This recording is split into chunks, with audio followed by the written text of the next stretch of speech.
मेरे पास बहुत सारे बच्चे आते हैं, बहुत सारे पेरेंट्स आते हैं और वो लोग कहते हैं कि मेरे बच्चे को ना हम सेल्फ हेल्प स्किल्स में ट्रेनिंग दे रहे हैं, जो कि बहुत अच्छी बात है। सेल्फ हेल्प स्किल्स में क्या आता है? खुद का ध्यान रख पाना, खुद से खाना खा पाना, खुद से कपड़े पहन पाना, हाथ मुंह धो पाना, टॉयलेट जा पाना, बाहर अपनी आसपास की जगह को यूज कर पाना कि भाई मैं बाहर जा रहा हूँ, घर वापस आ पा रहा हूँ कि नहीं, जगह की समझ हो पाना कि मुझे कहाँ जाना है, कहाँ नहीं जाना है, वो टाइप का। और अगर मुझे कुछ किसी से चाहिए तो मैं कैसे मांग पा रहा हूँ या नहीं मांग पा रहा हूँ। तो ये कुछ चीजें हैं जो सेल्फ हेल्प स्किल्स में आती हैं, जो बहुत ज्यादा जरूरी हैं। मैं बहुत सारे पेरेंट्स से बात करती हूँ मेरे सेशंस में, जो मुझे कहते हैं कि हमें ये सब चीजों पे काम करना है और हम इन सब चीजों को थेरेपी सेंटर में सिखा रहे हैं। थेरेपी सेंटर में सिखा रहे हैं तो मुझे ऐसा लगता है क्यों? तो कह रहे हैं ताकि उसको ट्रेनिंग मिल सके ना, ताकि वो इंडिपेंडेंट हो सके। तो मैं कहती हूँ कि लेकिन वो तो आप घर पे भी तो कर सकते हो ना। उसके जो कॉन्सेप्ट है, उसके जो टेक्निक है, वो आप सीख लो कि कैसे करना है। थेरेपिस्ट के पास जाओ, बोलो बच्चा ये नहीं कर पा रहा है, हमें बताओ हम कैसे करें, और फिर उसे घर पे यूज करो। खाना नहीं खा रहा है तो ठीक है, घर पे खाना खाना सिखाओ। सुबह में नाश्ता खुद से करे, दोपहर में अपना खाना खुद से खाए, शाम में स्नैक करे, रात में फिर खाना खाए। तो वो खुद से खाए, उस टाइम पर उसे मौका दिया जाए ताकि वो खुद से खा सके।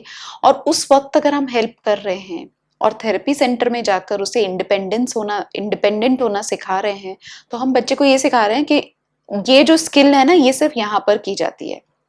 उसको उसके कॉन्टेक्स्ट में, जहां पर उसका उसे करना चाहिए, वहां पर उसे करने के लिए हमने अलाउ करना चाहिए, हमने उसके मौके देने चाहिए। पेरेंट्स कहते हैं कि हम बहुत बिजी हैं, ये पॉसिबल नहीं है कि हर बार कर पाए। मुझे लग रहा है कि अगर हम प्रायोरिटाइज करें, हम सोचे कि क्या चीज ज्यादा जरूरी है, तो सेल्फ हेल्प स्किल्स बहुत ज़्यादा ज़रूरी होंगे। एकेडमिक्स है, स्कूल है, बच्चों के साथ खेलना है, थेरेपी है, लेकिन अगर हम सेल्फ हेल्प स्किल्स में बच्चों को इंडिपेंडेंटली पार्टिसिपेट ही ना करने दें और वो ही स्किल्स जाकर किसी एक थेरेपी सेंटर में सीखें, मुझे नहीं पता उसका कितना फायदा होगा, क्योंकि वो कॉन्टेक्स्ट में ही नहीं है ना वो स्किल। तो आई फील कि बच्चा खुद से अपना खाना खुद खा पाए, पूरा का पूरा नहीं, थोड़ा तो, कपड़े खुद पहन पाए, निकाल पाए, हाथ मुंह धो पाए, टॉयलेट जा सके, फ्लश कर सके, पॉटी के बाद अपने आप को वॉश कर सके। अगर हम कहीं उसको बाहर लेकर गए हैं, बिल्डिंग के बाहर हैं, तो बिल्डिंग से अपने घर तक का रास्ता समझ सके। अगर नीचे कंपाउंड में खेल रहा है तो अपने घर तक अपने आप से आ सके, मेरा विंग कौन सा है ये समझ सके, विंग में मेरा फ्लोर कौन सा है ये समझ सके। ये चीजों में इंडिपेंडेंट बनाना बहुत जरूरी है। जो उसे चाहिए वो मांग सके।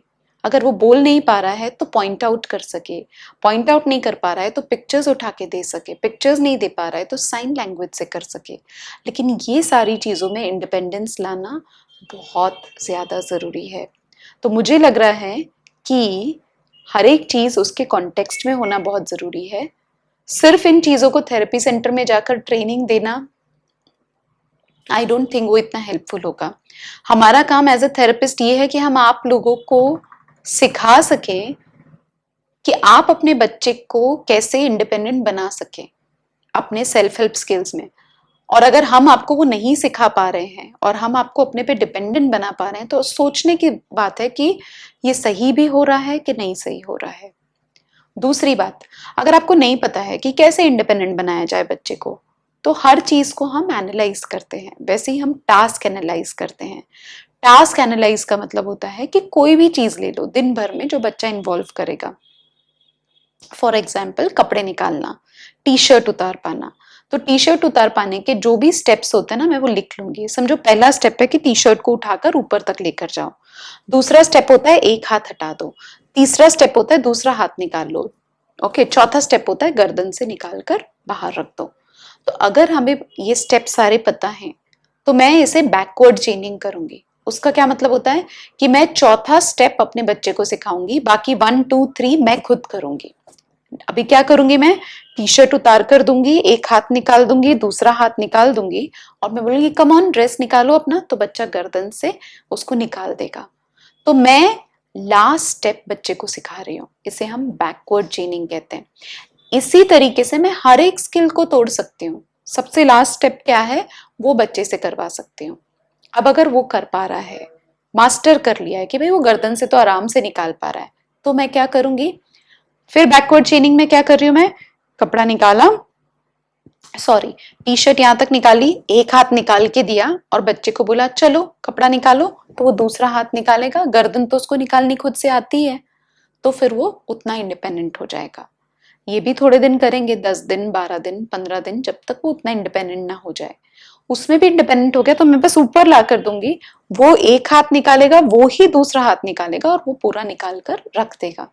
अब आप सोचो ये चीज अगर मैं, जब वो रात के टाइम पे नाइट सूट पहन रहा है या सुबह नहाने के बाद कपड़े में कपड़ा पहन रहा है और तब नहीं कर रहा है और किसी थेरेपी सेंटर में जाकर सीखते हुए कर रहा है, तो मैं क्या मैसेज सिखा रही हूँ बच्चे को।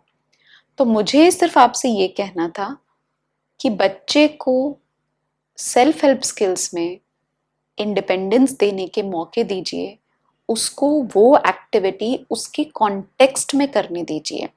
टाइम लगेगा, शायद वो नहीं कर पाएगा, लेकिन रोज रोज रोज रोज रोज रोज करते रहेगा तो इंडिपेंडेंट होगा, और वो ही सबसे बड़ा उसका गिफ्ट होगा जो आप उसको दे पाओगे। Thank you.